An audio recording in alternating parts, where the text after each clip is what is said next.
when I say baranay ko pa na, things are the outside mas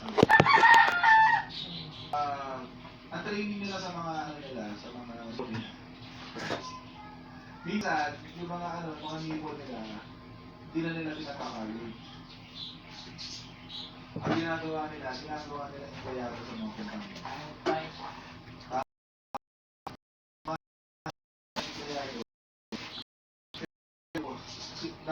Nandoon sila, under sila ng isang ano, empleyado sila naman. Tapos gagawin ko sa inyo naman. Doon talaga. Doon niya matututunan na. Doon niya matututunan na at kailangan matutunan ng ito. Pag-iiputin sabi sa iyo. Dito ka sa operation, sa marketing, dito ka sa iiputin mo natin. Pag naikot na niya, tapos na-experience na siya, doon na siya inaanap. Ganun. Hanggang photocopy, ginagawa ng mga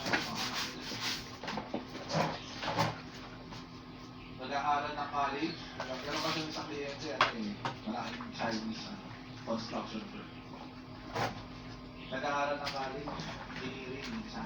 Kasi, gusto niya, siya yung mag-take-over na nag-aaral ng DBD. Habang nag-aaral ng college, part-time doon sa kumpanya nila. Empleyado, tinuturuan ng mga ano yung computer. Tapos, nung nakagalit ng college, nakakuha yung decision. I-promote siya. Hindi ba yung nakakasapa? Maglabas ko sa sapatos, guys. Pero pag direkto ako. Doon siya natutulong pag-negosyo. Doon sila pinag-aralan yung negosyo. Pero din sana kay Sandro. Sana. Kung gano'n ang direksyon.